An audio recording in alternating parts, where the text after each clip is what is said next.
So we are at a very interesting point in our life right now with the life cycle of these iPhones, because very soon there's going to be a lot of different iPhones that are probably going to get discontinued, that are probably going to start changing the way we are going to start looking at certain iPhones. And these specific devices are the iPhone 14 Pros and the iPhone 14 Pro Maxes, but there's a lot of different iPhones. I want to start off with the least craziest ones. Within next year, as most of us know, the 14 Pro and 14 Pro Max are going to be discontinued. Now, is that a crazy big deal? Absolutely not. We typically know that these iPhones end towards the end of their life cycle, or towards the end of like September of that year, usually because that's when the new iPhones come out. Apple usually never keeps the Pro models around anyway, so these iPhones are completely going to be discontinued.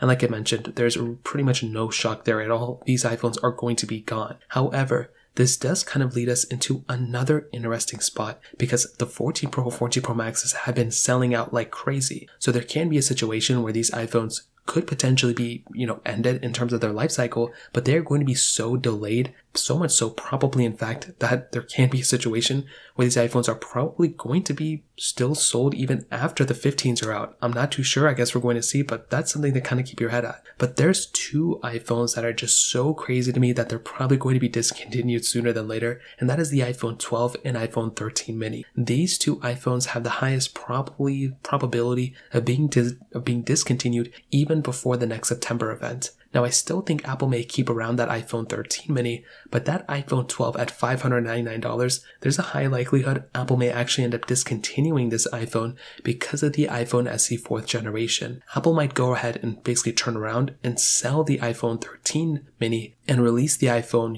SE 4 if they want to call it that, and pretty much discontinue the iPhone 12 at $599 and have an iPhone SE 4 at like $549 or $499, whatever they're going to do with that price tag, maybe even $599, hopefully not. And that is going to be another iPhone that might end next year. And on top of that, the iPhone SE 3 may actually end up ending next year too, if for some reason Apple doesn't want to keep around the iPhone SE 3, if they're selling an iPhone SE 4. So that's going to be another iPhone Apple's going to be discontinuing. Now, on top of that, the 14 Plus hasn't really been selling too well, so there's a chance Apple may not make an iPhone 15 Plus. There's been rumors Apple's going to be making it anyway, but I don't know, that kind of sounds unlike Apple for them to continue a lineup that isn't really selling too well. They've discontinued, obviously, the iPod Touches now, but they've discontinued the HomePods, they've discontinued the iPhone mini, they've discontinued the iPhone 5C after one generation. So there's a lot of chances that they may end up discontinuing the Plus lineup even only after one lineup. So I guess we're going to have to see what happens, but there are going to be tons of movement in the Apple lineup probably in the next year for 2023. I'm excited for it. Hopefully the price tags of these iPhones stay consistently low, hopefully, but I guess we're going to have to wait and see what happens. If you have any other thoughts or questions, let me know in the comment section below. Hit the like button, that would mean so much, but definitely hit that subscribe button. More importantly than everything else, I love every single one of you guys. Hopefully I'll catch you guys in the next video.